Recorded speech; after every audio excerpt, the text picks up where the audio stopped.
Parfait, bah, maintenant justement, c'est bien, tu vas pouvoir rebondir parce qu'aujourd'hui on fait un épisode un peu mystique et toi tu veux pas C'est me vrai. parler d'une inscription, mais plutôt d'une créature Oui, ou alors d'une c'est pas plante. vraiment une Pas trop. créature, c'est mi-créature, mi-plante. C'est vrai que ça Ah! ressemble à une créature, mais en fait, je vais Ah moi parler j'ai d'une Harry plante. Potter en tête, c'est pour ça que je dis Mais créature, complètement, complètement. C'est un peu la chronique de Schlag aujourd'hui, je vous le dis. Voilà, je n'avais absolument, je suis parfaitement honnête avec vous. Je n'avais absolument rien préparé, donc j'ai fouillé dans mon, tu sais, un peu, voilà, on parle d'Harry Potter, le sac à main d'Hermione, un peu, tu vois, j'ai mis la main au fond et j'ai trouvé cette vieille chronique, que j'ai écrite en 2020. Voilà. Donc, Ah oui d'accord quand même. ne soyez pas trop méchants, s'il vous plaît. Oui. Ça va être assez court. J'avais fait quelques recherches parce que j'ai quelques bouquins sur tout ce qui va être plantes magiques, notamment dans la magie dans les Pyrénées. J'ai des bouquins, un super bouquin que je conseille assez souvent, il me semble, mais je sais pas si je le fais dans mes chroniques, qui a été faite par une chercheuse du CNRS et qui s'appelle Enquête sur les plantes magiques aux éditions Ouest France. Enfin bon, OK. voilà, tous ces petits bouquins qui font que j'ai eu envie de vous parler de la mandragore. Ouais. Voilà, la fameuse, hein, la bien nommée. En général, quand on nous parle de sorcellerie, de potions, on nous parle des yeux de Triton et de choses comme ça, mais on n'oublie jamais la racine de mandragore. Alors, si elle a l'allure d'une plante assez banale, hein, quand on tape mandragore, en général, si on regarde une photo de mandragore, c'est juste une plante assez classique, une racine. Elle a des fruits en forme de petites pommes et des grandes feuilles. Et ce qui lui a valu une telle fascination en premier lieu, c'est sa forme, la forme de ses racines. En fait, avec un peu d'imagination, pas besoin de trop forcer, hein, on arrive très facilement à l'apparenter à un corps humain. On dirait un Donc bonhomme. d'ailleurs, on la représente quasi tout le temps sous les traits les plus humains possibles. Si vous tapez Mandragore, vous allez trouver un milliard Ouais. de gravures. Voilà, c'est assez stylé, moi j'aime beaucoup. C'est très classe, ouais. Ouais, super classe, franchement. Et cette forme, elle lui serait due, donc dans la mythologie, à la semence d'Adam, qui aurait été placée sous l'arbre de la connaissance et du bien et du mal, et ainsi elle serait directement liée à l'humanité. C'est pour ça qu'elle a une telle importance dans tout ce qui va être mythologie, sorcellerie, etc. Alors, la mandragore, en réalité, elle pousse notamment dans le bassin méditerranéen, bien qu'à une époque, elle fut appelée le dernier fruit des pendus. On disait en fait qu'elle poussait à l'ombre des gibets et qu'elle était fécondée par le sperme des exécutés. Eh oui. Son cri, comme vous l'avez vu donc dans Harry Potter, hein, était aussi connu pour tuer tous ceux ou celles qui venaient la déranger. Alors, astuce pour la déterrer, hein, si jamais vous avez l'occasion, on utilise un chien. Voilà, alors il faut beaucoup de chiens parce que le chien meurt sur le coup. Voilà. Il faut pas tout simplement se boucher les oreilles, ça va. Non, mais c'est pas assez métal. Ils font mourir des chiens plutôt. Tu sacrifies combien de chiens pour attraper une mandragore? Tu sacrifies 40 chiens, il y en a forcément un qui va arriver à le sortir.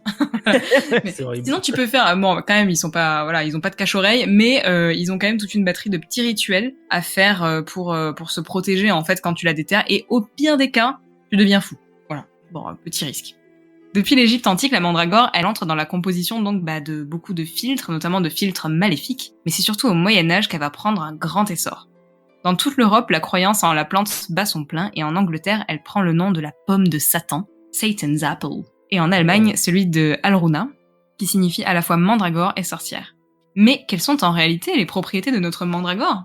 Eh ben, elle est principalement connue pour ses vertus hypnotiques et hallucinogènes, comme beaucoup de plantes de sorcières, hein. Et elle est consommée donc par les sorcières afin d'être conduite au sabbat classique. Elle est utilisée notamment en onguent, et en onguent, elle provoquerait, selon d'anciens témoignages, des visions et une sensation d'immatérialité.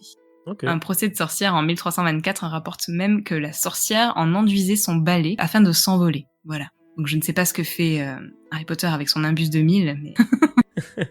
Malgré sa mauvaise réputation, la mandragore était tout de même utilisée pour ses bienfaits, hein, et souvent les plantes... Il y a d'autres petites chroniques sur les plantes, mais souvent elles ont des fonctions un peu ambivalentes. Et elle était bien connue, notamment pour calmer les souffrances. Alors pas étonnant, hein, si elle est effectivement hallucinogène et qu'elle te plonge dans un sommeil profond et qu'elle te donne des visions, ça doit soulager nettement les douleurs. On lui conférait également des pouvoirs de fertilité qui seraient concentrés plutôt dans les fruits, pour le coup, que dans les racines. Ce cher Machiavel nous dit même dans son roman La Mandragore au XVIe siècle, « Sachez donc qu'il n'y a rien de plus propre à rendre une femme grosse que de lui faire prendre de la mandragore. » D'accord. Plus tôt dans l'histoire, Hippocrate, au 5e siècle, avant Jésus-Christ, va nous dire « Aux gens tristes, malades et qui veulent s'étrangler, faites prendre le matin en boisson de la racine de mandragore à dose moindre qu'il n'en faut pour causer le délire. » de quoi juste être bien, quoi. Est-ce que c'est toujours utilisé dans la pharmacopée actuelle? Quels sont ces effets réels qu'on a pu observer? Est-ce que c'est vraiment hallucinogène ou... Alors, c'est vraiment hallucinogène, par contre, je sais pas si c'est utilisé toujours en pharmacopée. Apparemment, c'est assez chiant à trouver et à déterrer. Donc, faudrait que je me renseigne au niveau du site de l'OMS si c'est encore utilisé ou pas, parce que je sais que c'est le cas pour certaines plantes. Mais en général, voilà, tout ce qui va être les plantes de sorcière, hein, belladone, mandragore, tous ces trucs-là, juste bien complètement taré et tu t'abuses, tu meurs, quoi. Voilà. Oui, donc vaut mieux éviter. Donc ça dépend prenez de pas la de la mandragore, posologie, des fois. On utilise bien le cannabis à titre thérapeutique, donc... Tout à fait. Mais bon, il faut manger beaucoup de mandragore. cannabis pour mourir, quand même. Là, Oui, je alors pense que que- c'est un peu plus hardcore en termes de... en termes ça, voilà, apparemment, ça cause vraiment des délires, quoi. Mais bon, bien que la sensation d'immatérialité, hein, tu peux la retrouver dans le cannabis aussi, vraiment, tu vas fumer comme un bâtard. Mais il y a d'autres choses à faire avec cette mandragore. Hein. Si vous êtes vraiment motivé, vous pouvez la garder 3 jours dans de la terre rouge dans un vase en cristal, puis la nourrir avec du lait de chatte pendant 40 jours, et ensuite elle pourra répondre à toutes vos questions et exaucer tous vos vœux. Ah ouais. Voilà. De rien, je sais que je vous donne toujours des petits tips Bah, incroyables, je vais faire c'était le ça cas ce soir. déjà pour la main de gloire. Enfin bon, elle répond à vos vœux, tout ça, seulement si vous continuez de la nourrir de chair et de sang, de préférence d'enfants non baptisés. Voilà. Ah, bah ça se trouve facilement aujourd'hui. Hein, donc, Oui. Non, franchement, Oui, je pense que t'en chies plus à trouver le vase en cristal. Ouais, c'est ça. Dans tous les cas, la plante se vengera hein, si jamais vous ne vous en occupez pas quotidiennement, un peu comme Bien un sûr. chat. Et dans la pratique de la magie moderne, selon Scott Cunningham, le célèbre, le fameux, il faut l'accrocher au-dessus du lit pour protéger le sommeil ainsi que la maisonnée, si tu la conserves à l'intérieur de la maison. En revanche, son coût élevé pousse le sorcier moderne à trouver des substituts à la plante, comme la racine de brionne ou les pommes ou les racines de frêne. Voilà. Donc, si vous voulez en savoir plus, je vous conseille la page Wikipédia qui est franchement assez complète et plutôt bien sourcée, mais comme je vous le disais au début, moi mes sources préférées ça reste Enquête sur les plantes magiques et Magie et sorcellerie dans les Pyrénées, pareil aux éditions Sud-Ouest. Comment se soigner avec les plantes, ça n'a absolument rien à voir, mais pour améliorer le sommeil des nourrissons, on utilise l'oignon qu'on met sous le berceau. Alors je sais pas si... Ah oui, il y a un côté un peu mandragore, effectivement, ouais. Je sais Mais, pas si ça marche vraiment, il y a encore des gens qui font ça, je crois, aujourd'hui. Mais je pense, hein, mais vraiment, si vous avez Une de mes proches l'avait testé, il paraît que ça marchait bien, mais... Si vous avez l'occasion de tester, d'ouvrir l'encyclopédie des plantes magiques de Scott Cunningham, c'est incroyable. En fait, j'en parle, j'ai l'impression que j'en parle tout le temps. En fait, bon, c'est vachement bien sourcé. Enfin, il a plein de sources. Voilà, mais après, ça reste un bouquin de magie moderne entre guillemets. Donc, c'est pas censé être historique, mais par contre, ça relate pas mal d'anecdotes historiques sur l'usage historique de ces plantes, en fait. Donc, c'est assez intéressant. Okay. Alors, attendez, bougez pas, je vais regarder ce que j'ai sur l'oignon. Alors, sur la belladone, je me souviens d'avoir lu que c'était utilisé comme produit de beauté, en fait, pour, notamment parce que ça dilatait les pupilles et donnait un regard plus intense aux femmes. Oui, d'ailleurs, c'est d'où le nom, hein, la belladonna en italien. Ah, bah ouais. Oui, la belle femme, en fait. La belle femme, ouais. Oui, putain, j'avais jamais fait le lien. Eh ouais, vive la drogue. Après, pour l'oignon, si tu as d'autres anecdotes. Alors, oignon, je l'ai. Alors, pouvoir. Protection, exorcisme, guérison, argent, rêve prophétique, désir sexuel. Rituel. Selon certaines sources fiables de l'Antiquité, l'oignon était vénéré dans certaines cités d'Égypte ancienne et il était parfois invoqué en prononçant un serment.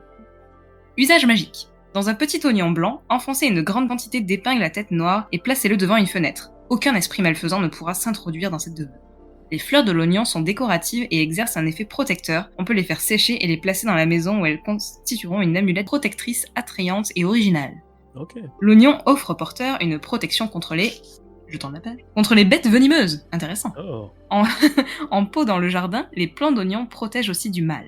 Coupés en deux ou en quartiers, les oignons absorbent la négativité, la maladie et le mal qui réside dans une maison. Provoquer la guérison, frottez le bord coupé d'un oignon sur la partie du corps affectée en visualisant la maladie. Quoi ? D'accord. Voyez celle-ci quitter le corps du malade pour rentrer dans l'oignon, puis détruisez l'oignon. En fait, la maladie rentre dans l'oignon et après, faut tuer et après tu détruis l'oignon. Ok, pas mal. Tu n'as qu'à brûler l'oignon après. Oui, ils disent hein, brûlez-le ou mettez-le en pièces et enterrez-le.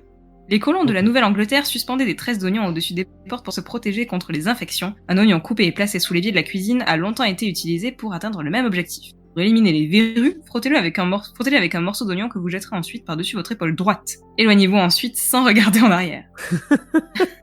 Un gros oignon rouge attaché à la tête du lit protège ses occupants contre la maladie et favorise la convalescence. Okay. Ne jetez pas vos pollueurs d'oignons sur le sol. jetez ce qui vous rend prospère. Au lieu de cela, brûlez-les dans un foyer ou un poêle pour attirer la richesse. Ah, placé sous l'oreiller, l'oignon peut induire des rêves prophétiques. Eh ben non, rien à voir. Si vous devez prendre une décision, gravez vos options sur des oignons. Un choix possible pour chaque oignon. Placez-les dans l'obscurité, le premier qui germera et vous fournira la réponse. Ok. Pratique, ça. J'aime bien ce genre de Pratique, ça, conneries. c'est assez Ah, cool. Ouais. Mais en fait, j'ai l'impression qu'il y a une prolifération aussi. Enfin, ça va avec la vague d'ésotérisme qui se développe en France, particulièrement depuis le Covid. Mais j'ai des tas de livres comme ça sur les plantes dans la médiathèque où je travaille. Donc, à la fois d'un point de vue jardinage pratique, mais aussi au niveau des soins ou de la divination.